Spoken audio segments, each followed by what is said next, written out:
que traemos cada jueves acerca de la soberanía de Dios, la soberanía de Dios. Es decir, Él es el que decide qué hacer, con quién y cuándo y la manera como Él así lo ha decretado. Este sería el mensaje número 5 y tiene que ver con la soberanía de Dios en la reprobación. Dado que habíamos hablado nosotros hace 8 días, la soberanía de Dios en la salvación. Y esto, hermano, lo que hace es glorificar mucho más a Dios.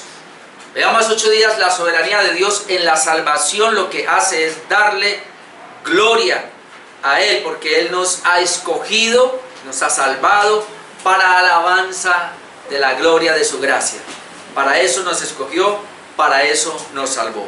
Amén. Amén. Para Él ser glorificado. Ahora, este tema que es bien espinoso, de la reprobación de los impíos, también es para la alabanza de su justicia y para recibir gloria, obviamente, en la justicia de Dios. La reprobación, esta verdad, hermano, no se puede evadir, aunque no se pueda comprender. Y estoy seguro que todos los que estamos acá, desde la perspectiva humana, obviamente, pudiéramos decir, como dice la misma Escritura, y obviamente con un mal entendimiento, pero pudiéramos decir, como dice la Escritura, que no queremos que ninguno se pierda, no queremos que ninguno sea reprobado. Tú y yo, hermanos, no queremos que ninguno de nuestros familiares vaya a ir al infierno, queremos que vayan al cielo. Y por eso oramos por ellos y por eso los evangelizamos, les compartimos. No queremos que la humanidad vaya a ir al infierno, por eso no queremos que ninguno vaya a ir al infierno. Algunos dicen que Dios dice eso, que Él no quiere que ninguno se pierda. Obviamente ya hemos visto que esos versículos hay que mirarlos en el contexto y cada vez que aparece así se refiere a los escogidos. Dios no quiere que ninguno de esos escogidos se pierda, porque la soberanía de Dios en la salvación, lo dejamos claro hace 8 días, que tiene que ver, hermanos, con que Él decide salvar al que Él quiere salvar. Y obviamente lo vamos a ver otra vez ahora. Pero esto es un tema muy debatido. Por eso quiero comenzar mostrando de una vez la Escritura en Primera de Pedro 2. Primera de Pedro, capítulo 2, versículo 4. Voy a leer hasta el 10. Primera de Pedro 2, versículo 4, a manera de introducción quiero hacer esta lectura porque luego tengo dos puntos, que es la exposición de la doctrina y luego la oposición a la doctrina. Dice Primera de Pedro 2:4, dice, y recuerden que le está hablando a la iglesia, dice: acercaos a Él, piedra viva, es decir, Jesucristo es piedra viva. Dice que desechada ciertamente por los hombres, mas para Dios escogida y preciosa. Jesucristo es esa piedra viva que los hombres han desechado, pero para Dios es esa piedra escogida y preciosa. Luego dice: vosotros también como piedras vivas, dice vosotros en la iglesia, como piedras vivas, sed edificados como casa espiritual y sacerdocio santo, para ofrecer sacrificios espirituales aceptables a Dios por medio de Jesucristo. Esta es la iglesia, el pueblo que es salvo. Luego dice: por lo cual también contiene la Escritura.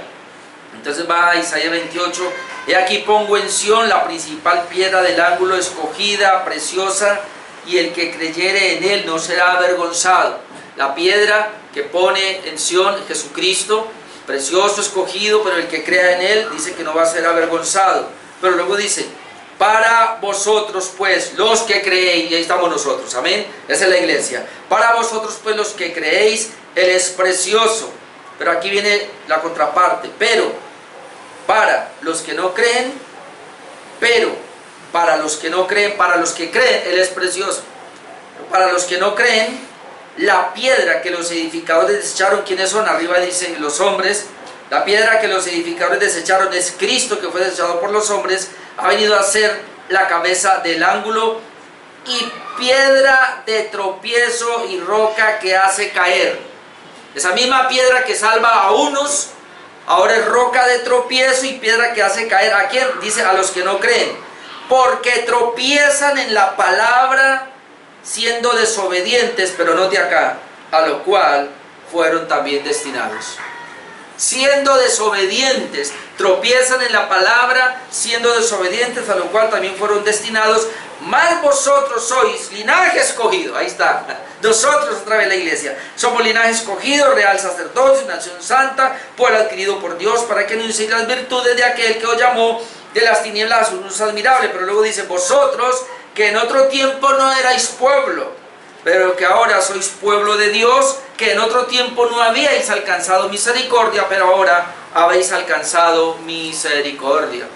Entonces, ¿por qué es que creemos nosotros? ¿Por qué es que podemos ver a Jesucristo como esa piedra preciosa? Por la fe, porque hemos creído en Él.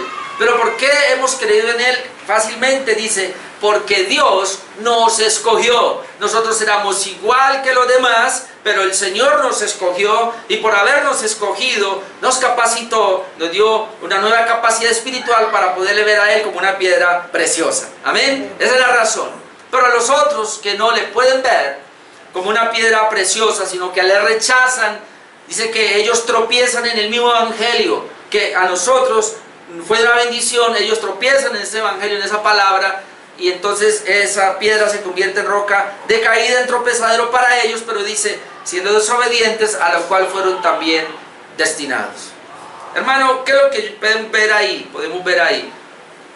Y por eso yo creo y creemos en la doble predestinación. Obviamente, no como creen los hipercalvinistas, ¿no?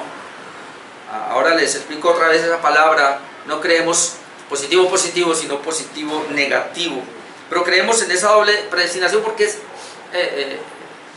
o sea, imposible no creerla, hermano. Si Dios escogió, el solo hecho de que Dios haya escogido a un grupo de personas para salvación, y automáticamente los otros son desechados, son escogidos también para reprobación. Salva a unos, reprueba a otros, y eso está en la bendita soberanía de Dios, porque no depende, hermanos, para escogerlos a la salvación, no depende de la criatura, no depende nada en la criatura, porque si se tratara de la justicia de Dios, todos los seres humanos, hermanos, iríamos al infierno. Si Dios quisiera aplicar su justicia a la humanidad, todos iríamos al infierno, porque todos somos pecadores, nacimos depravados, así que Dios no está mirando si es que alguien pecó más o alguien pecó menos, no, todos totalmente corrompidos, pecadores. Entonces Dios, de una manera positiva, interviene en los que Él ha escogido y los saca y los salva. Es decir, Él interviene cambiando la condición, cambiando el corazón.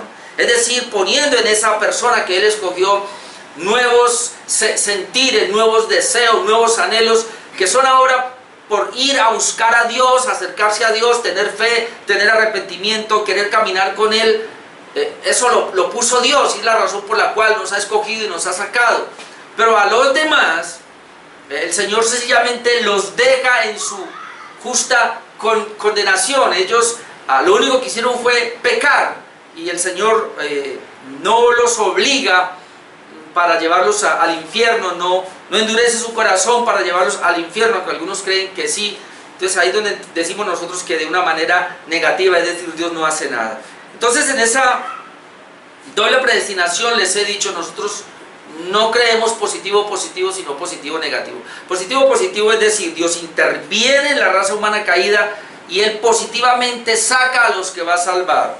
Pero de la misma manera Dios interviene en el resto de la humanidad caída, y Él interviene endureciendo sus corazones o llevándolos a que pequen mucho más para luego poder arrojarlos al infierno. Esa sería positivo-positivo. No creemos así.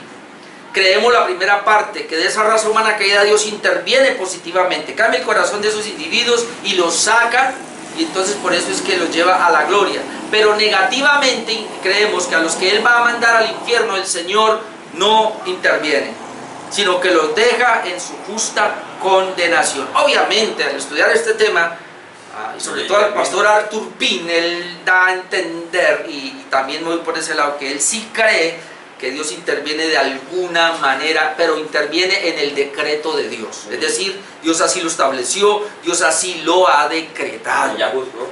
Ya lo juzgó por su decreto. El punto acá, y es que es duro para nuestra mente, es que esto fue antes de la creación. En la eternidad. Es decir, en el decreto de Dios en la eternidad, Dios decretó salvar a los que Él iba a salvar sin haberlos hecho todavía. Y en esa misma condición el Señor decretó a los que iba a condenar sin haberlos hecho todavía. Pero hay que aclarar, y vamos a aclarar esto, no es que Dios entonces sea el autor del pecado, el autor del mal, o el que produce el pecado en las personas para condenarlos, no, porque las personas libremente tomaron la decisión de pecar. Y entonces por esa decisión libre de pecar y de no querer creer y de no arrepentirse, es que Dios los envía al infierno. Pero obviamente es un tema bien difícil, y por eso muchas personas entran ahí y prefieren decir que Dios escoge de esa raza humana caída a los mejorcitos. Y entonces que Dios ve al futuro y ve a quién tiene fe, quién se iba a arrepentir, vio quién verdaderamente iba a responder al Evangelio, y por eso es que lo eligió en Cristo, es decir, por haber creído en Cristo. Pero eso no es posible precisamente por la depravación total del hombre. El hombre está muerto espiritualmente. Entonces, hermanos, si la doctrina de la reprobación no tuviera sustento bíblico, pues al existir la doctrina de la elección, ahí nos daríamos cuenta que es obvio que sí existe. Es decir, si buscáramos en la Biblia esa doctrina de que Dios reprueba a unas personas, no existiera, pero encontrar la doctrina de la elección, eso da por hecho de que sí existe. Porque si Dios escoge a unos, hermano, deja a los otros. Y eso es claro, la doble predestinación. Bien, vamos a mirar entonces la exposición de la doctrina. Tengo muchos textos, pero algunos los mencionaré de memoria nomás porque no alcanzaré.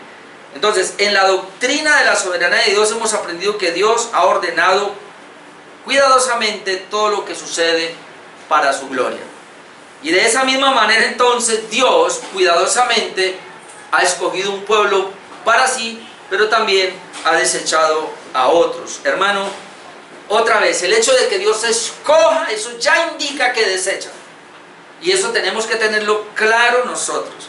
Por lo menos dice la Biblia que Dios escogió a Israel como su pueblo, pero no escogió a los demás pueblos. Amós 3.1, vamos a ir un momentico allá.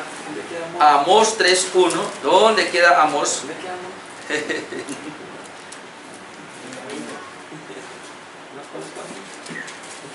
Amós 3.1, voy a leer hasta el versículo 2, dice: oíd esta palabra que ha hablado Jehová contra vosotros, hijos de Israel, contra toda la familia que hice subir de la tierra de Egipto, dice así.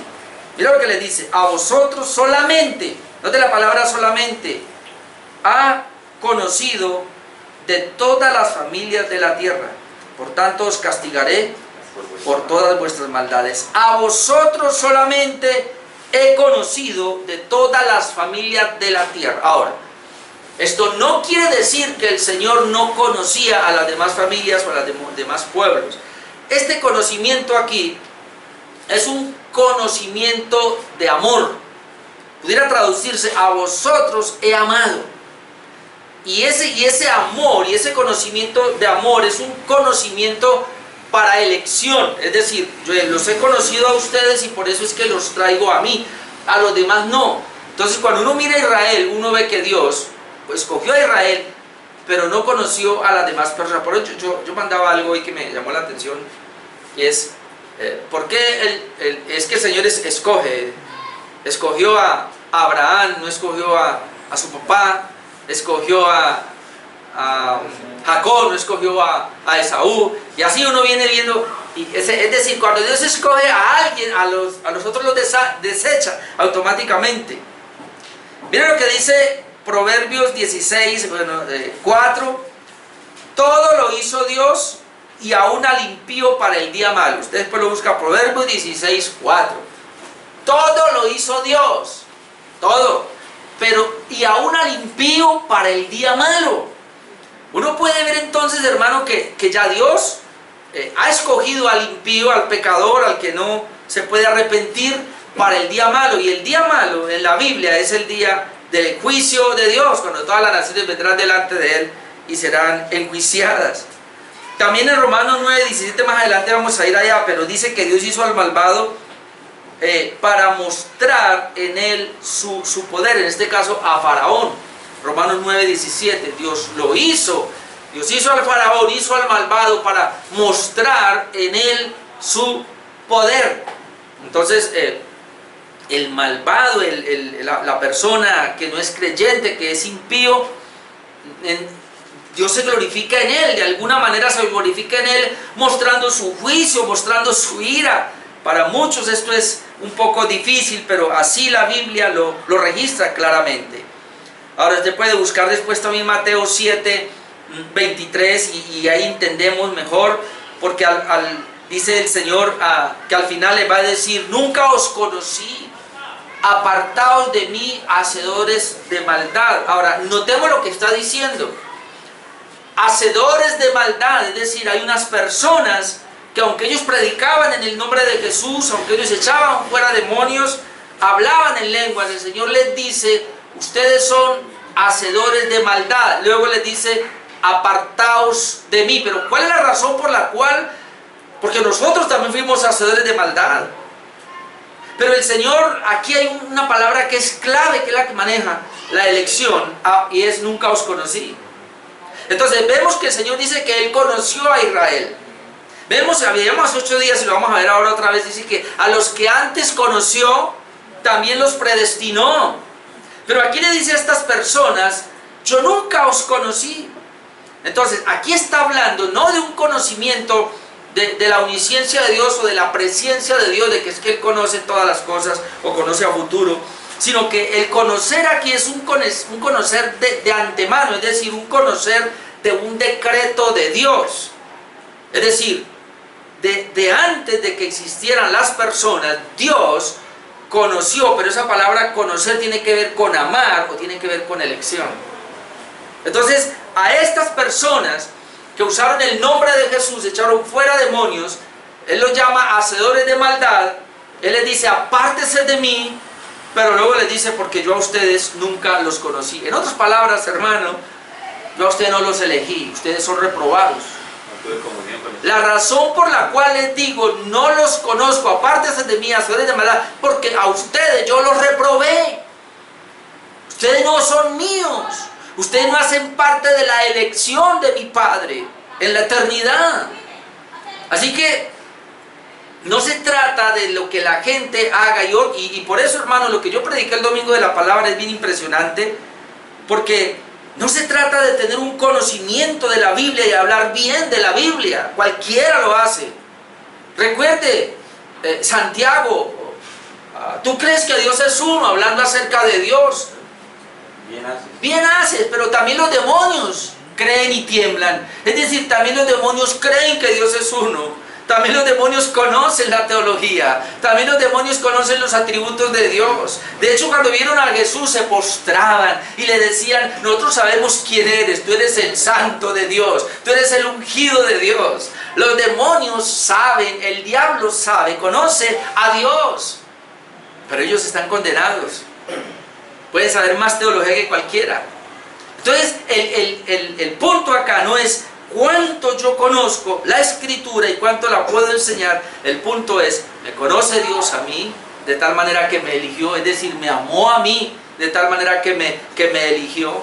Ahora, sé que muchos, cuando se predica esto, uno comienza a examinarse. Es bueno examinarse, pero otra vez, hermano, el punto clave acá es que ningún impío puede hacer nada espiritualmente.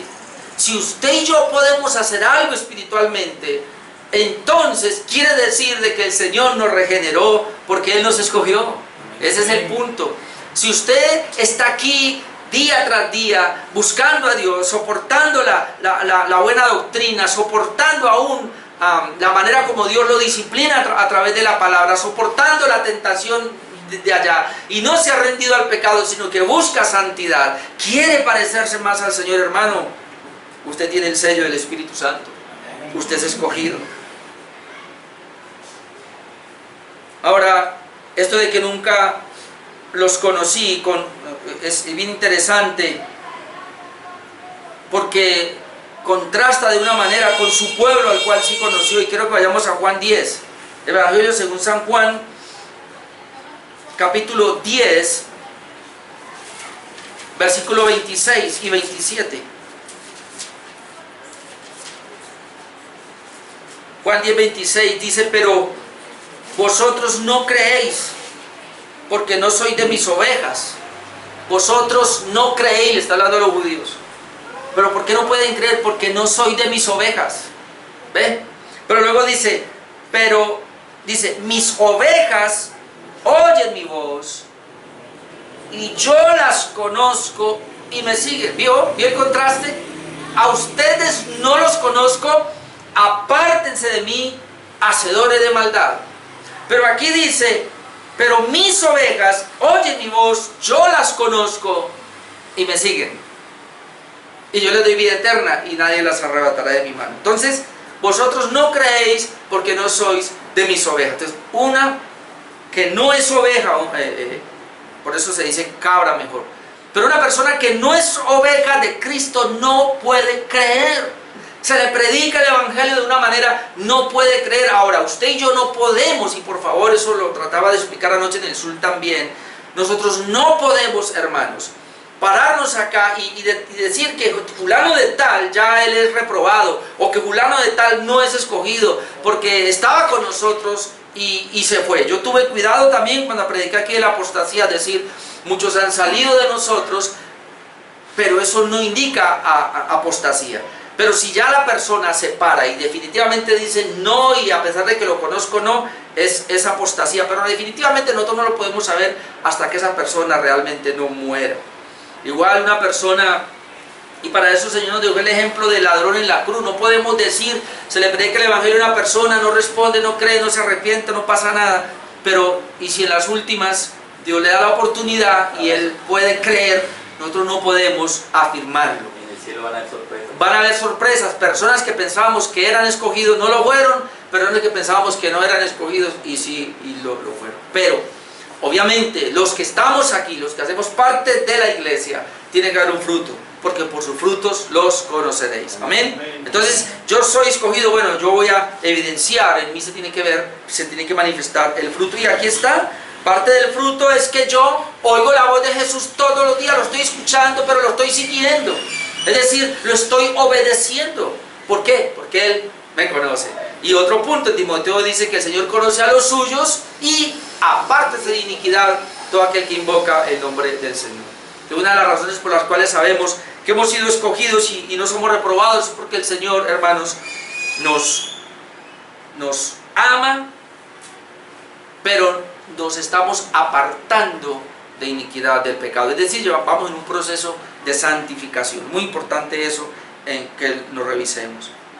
Bien, el caso de Faraón entonces es representado en la Biblia para ilustrar la reprobación. Y entonces quiero que miremos, después volvemos allá, pero vamos a mirar Romanos 9, 17.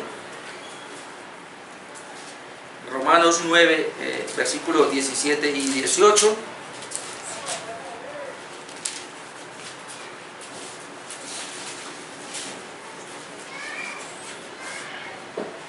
Mira lo que dice: así como hizo con Faraón, hará con todos los reprobados. Romanos 9, 17. Porque la Escritura dice a Faraón: para esto mismo te he levantado. Es decir, Dios levantó a Faraón con un propósito: para mostrar en ti mi poder y para que mi nombre sea anunciado por toda la tierra. Luego dice el apóstol Pablo, acaba afirmando: de manera que de quien quiere tiene misericordia, y al que quiere endurecer, endurece. Es decir, él toma el ejemplo de Faraón y luego lo aplica. Pero el ejemplo de Faraón es bien interesante, porque recuerde a José, por ahí en Génesis capítulo 50, que está Jacob, es decir, su papá con todos sus hermanos, una familia grande, dicen que eran como 70, y entonces Dios le habla a José antes de morir y le dice: tenga presente que la nación o sea, tu descendencia va a ser esclavizada. Y le dice por 400 años va a ser esclavizada. Y luego dice, pero yo me manifestaré y lo sacaré con poder. Yo haré que esta nación, y es decir, Israel, salgan con mano fuerte. Yo lo haré. Hermano, lo que Dios le dice a José. Ahora, cuando se encuentra con Moisés en el desierto, le dice lo mismo. Por medio de ti le dice a Moisés, ve porque yo voy a sacar a Israel de la esclavitud de Egipto, con mano poderosa también le dice. Pero Faraón se te va a oponer y no va a dejar ir al pueblo. Pero yo le voy a mostrar a Faraón mi poder y van a salir lo mismo. Ahora, aquí Pablo está diciendo la misma situación. Dios no solamente lo profetizó, lo cumplió con Moisés, sino que ahora está haciendo una referencia a Faraón como un ejemplo para mostrar lo que Dios va a hacer con los reprobados. Dios usa a los reprobados, hermanos, para mostrar su poder, para mostrar su autoridad. Por eso dice el verso 17, porque la Escritura dice a Faraón, para esto mismo te he levantado, para mostrar en ti mi poder y para que mi nombre sea anunciado por toda la tierra. Y entonces mire la aplicación, de manera que de quien quiere tiene misericordia y al que quiere endurecer, endurece. Es decir, Dios quiere salvar y tener misericordia, en este caso de Israel, pero no de Faraón ni de Egipto. Dios quiere tener misericordia en este caso, y lo aplica, de nosotros, pero no de otros que son rebeldes como Faraón. Es decir, Faraón es el tipo de la reprobación que Dios hace y hará con la gran mayoría de las personas. Y entonces dice, Él tiene misericordia del que quiere tener misericordia, se llama soberanía de Dios. Pero la soberanía de Dios en la reprobación es que Él reprueba al que quiere, es decir, Él endurece al que quiere. Y ya dijimos, la palabra endurecer es mejor entenderla de una manera que Dios le da libertad a las personas para que hagan lo que su corazón desea. Pecar. Dios le da libertad, eso es, Dios lo suelta, hermanos. A nosotros no. Nosotros, recuerde que esclavos en el pecado y el libre albedrío que teníamos, que no era ningún libre albedrío, solamente queríamos. El libre albedrío está en el hombre de tener la capacidad de hacer lo que él quiere, y ese era el libre albedrío mío y el tuyo, que yo tenía el querer, y lo único que yo quería en mi libre albedrío era pecar, y toda la raza humana eso es lo que quiere. Pero Dios vino y me cambió, es decir, Dios me sacó de esa esclavitud y puso en mí otro querer, me cambió el querer, a nosotros nos cambió el querer, y ahora ya no queremos pecar, sino que queremos a Dios, buscar a Dios, santificarnos, caminar con Dios. Lo cambió, lo hizo Dios, por su gracia, tuvo misericordia de nosotros. Pero a los reprobados como Faraón, no, Él no les quiso cambiar nada, sino que más bien los dejó en su corazón deseoso y anhelante del pecado. Y un corazón que anhela el pecado y ama el pecado es un corazón que aborrece a Dios y aborrece lo santo. Entonces, esa es la reprobación sencilla. Dios no interviene, sino que lo suelta para que el hombre haga lo que quiere. ¿Y qué es lo que el hombre quiere? Pecar y solamente pecar. Así que, hermanos, si usted está aquí y usted tiene el deseo de santificar su vida, y usted dice, Señor, ayúdame a hacer una vida acorde a ti, quiero caminar como eres tú, como dice tu palabra, eso solamente está en usted porque Dios cambió su condición, porque Dios puso el querer en usted. Si no, no lo hiciera, mi amado hermano, porque el impío no lo puede hacer. Ahora, este endurecer es no permitir que las personas sean salvas. Y yo sé que esto es duro, pero hermanos, si no estuviera en la Biblia, no hablaríamos de esto. Juan capítulo 12, versículo 37.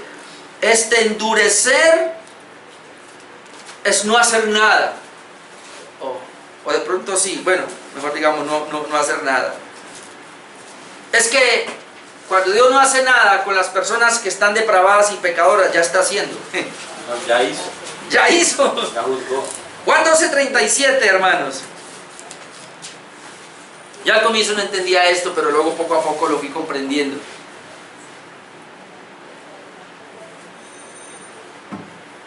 Juan 12:37, estamos hablando de la soberanía de Dios en la reprobación, y dice así: pero a pesar de que había hecho tantas señales delante de ellos, es decir, delante de los judíos, no creían en Él, no creían en Jesús.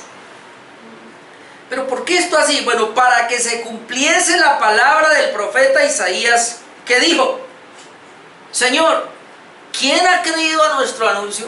¿Quién? Recuerden que Isaías predicó, pero nadie creyó. ¿Y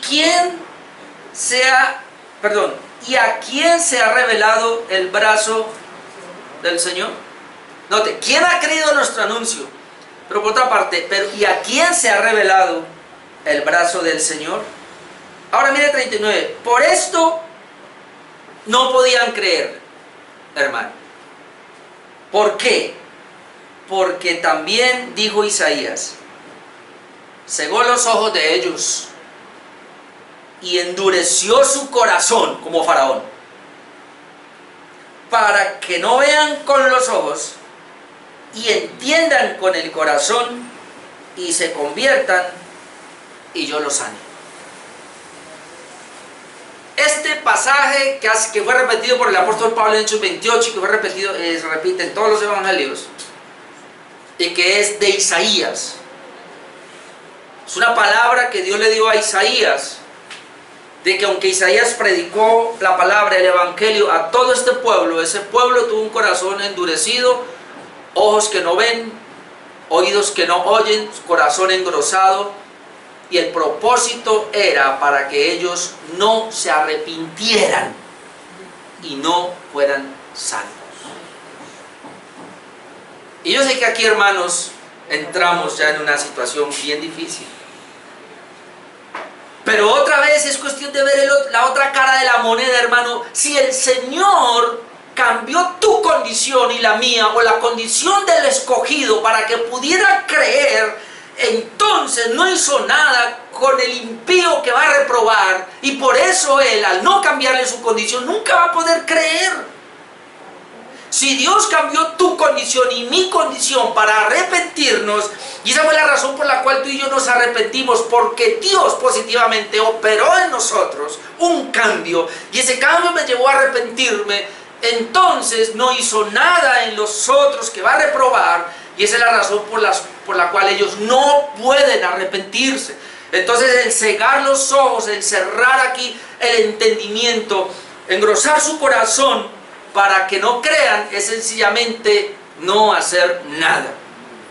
Por eso es donde creemos la reprobación es negativa. Es decir, el hombre ya está muerto en sus delitos y pecados, y el Señor no hace nada para cambiar esa condición. Hermano, entonces, ¿cuál es la diferencia de la elección? Que tú y yo éramos igual que ellos, y por favor nunca se nos olvide: ojos cerrados, oídos endurecidos, corazón engrosado. Se nos hablaba igual que ellos, hermano, igualitos que los impíos, igualitos que los reprobados, pero Dios en su amor y en su gracia cambió nuestra condición, regeneración. Y esa es la razón por la cual pudimos creer y pudimos arrepentirnos. Entonces la reprobación, hermanos, es la otra cara de la moneda. Si hay elección y Dios pone todos los medios, hermano, posibles para poder nosotros entrar en esa obra de redención, entonces le cierra la puerta a los otros, en ese sentido de que ellos no pueden hacer nada. No es como algunos creen y nos acusan, que muchos quieren arrepentirse, pero nosotros con esta enseñanza estamos diciendo que el Señor no lo deja. No, ustedes con esa doctrina calvinista, a mí me lo han dicho, ustedes son de lo peor, porque ustedes lo que quieren decirle a la gente es que si alguien se quiere salvar y toca la puerta del Señor, entonces el Señor mira la lista: no, lo siento, usted no está aquí en la lista, lo siento, para afuera, no, pero Él quiere venir. No va a tocar la puerta. No la va a tocar, porque no quiere y porque no puede, porque está muerto espiritualmente. Entonces, ¿por qué otros sí la tocan? Señor, ábreme, ayuda. Porque su condición fue cambiada. Amén. Esa es la gran diferencia. Y esa intervención de Dios, soberanía de Dios en la salvación. ¿Por qué a unos sí y a otros no? Soberanía de Dios. ¿Por qué al vecino no, pero a mí sí? Soberanía de Dios. No es nada en nosotros. Es muy importante esta doctrina, por eso nos debe humillar.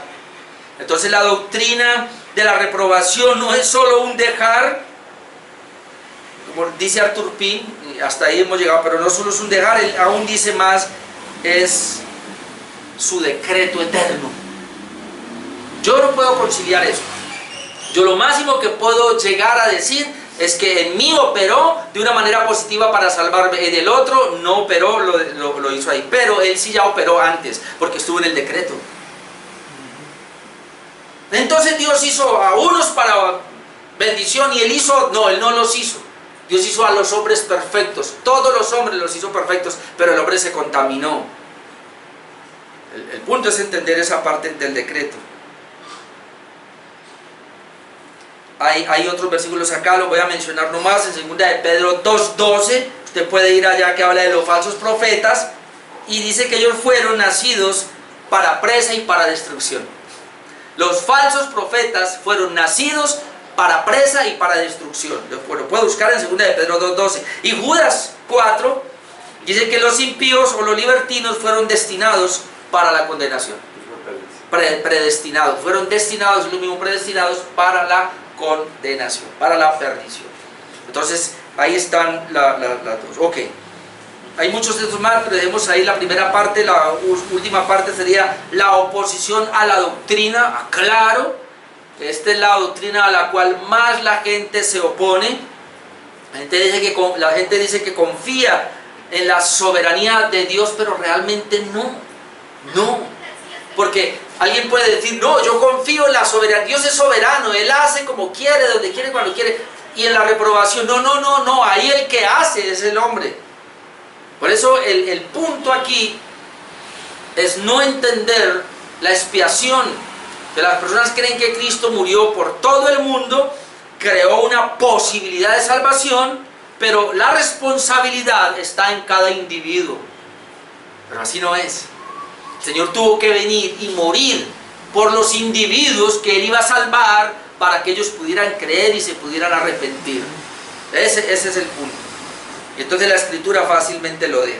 Ok, aunque hay muchas cosas acá, ya lo habíamos visto en Tuluá, vimos varios puntos de la doctrina cómo se oponen a esta doctrina de la elección, o lo mismo a esta doctrina, en este caso lo contrario, a la reprobación.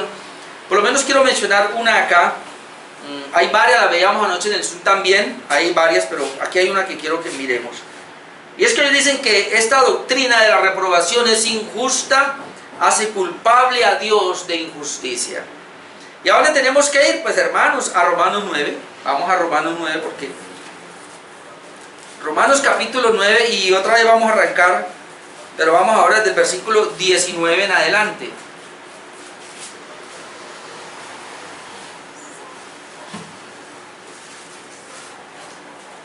Entonces, este es el mensaje más claro de la Escritura, de la soberanía de Dios en cuanto a la salvación y a la reprobación.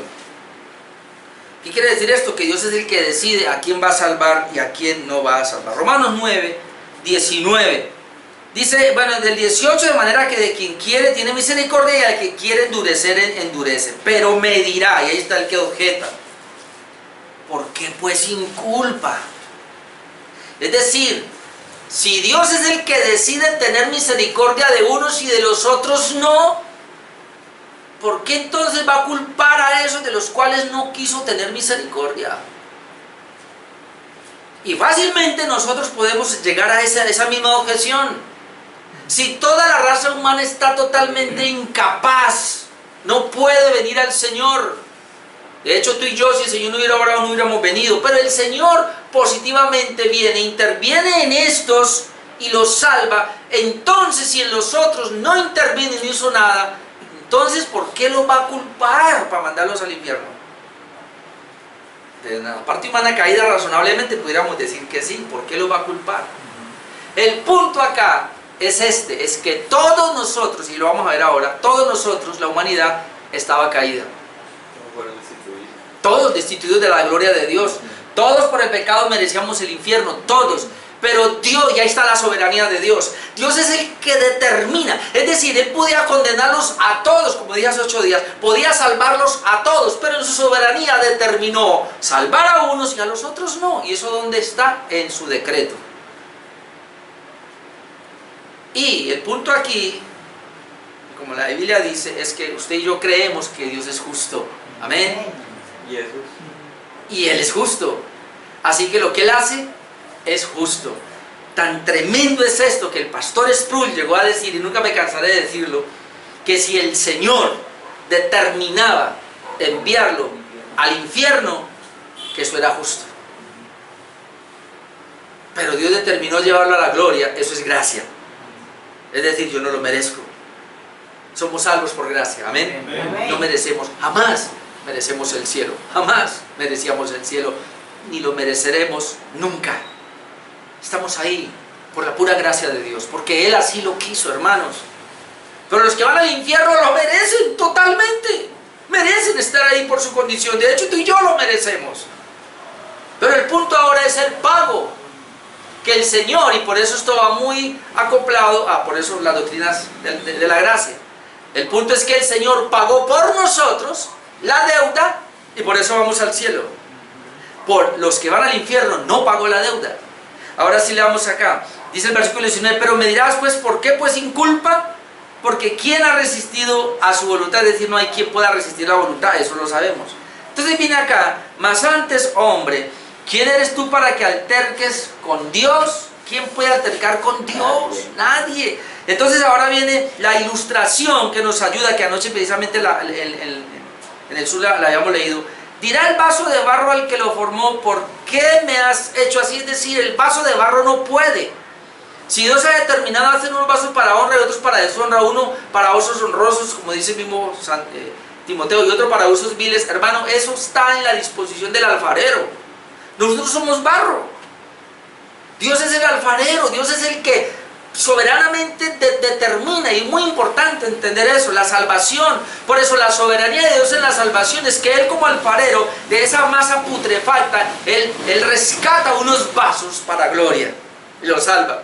Pero de esa misma masa putrefacta, y ahí donde Arthur Pym dice, vea que Él interviene, porque Él hace otros vasos para destrucción, para ira. Dice entonces así, versículo 21, ¿o no tiene potestad el alfarero sobre el barro para hacer de la misma masa? Y este es el punto, de la misma masa, hermanos. No es que hay una masa mejor y hay una peor, no. De la misma masa hace un vaso para honra y otro para deshonra. ¿Y quién hace esto? Dios. Dios es el que hace. Un vaso para honra nosotros eligió, pero también Dios es el que hace un vaso para deshonra. Ahora aquí, Arthur Pym dice, tenemos que mirarlo desde el decreto.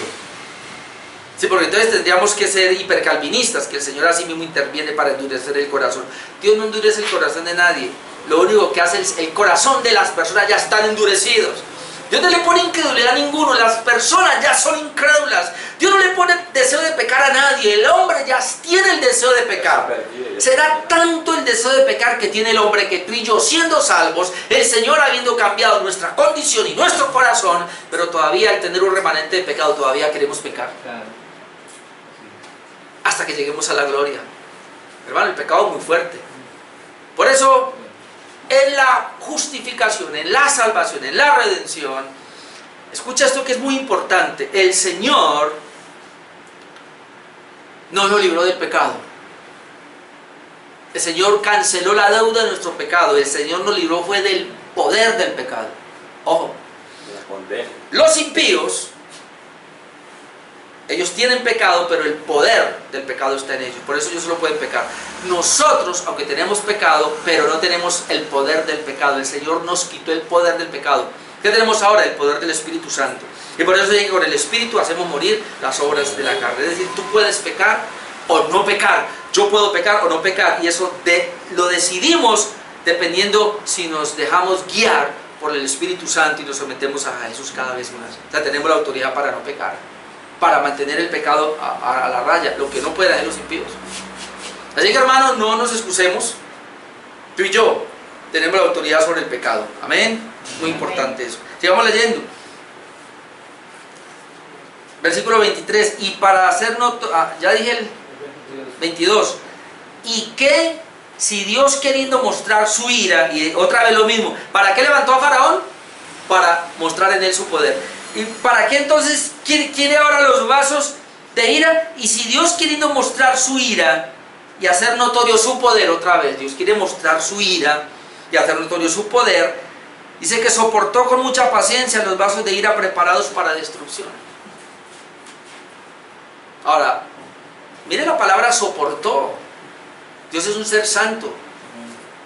Usted se puede imaginar en Génesis 16:5, cuando el Señor dice: estoy hasta la coronilla ya de ver ese depravado, pecadores tan depravados, y siempre así, es así.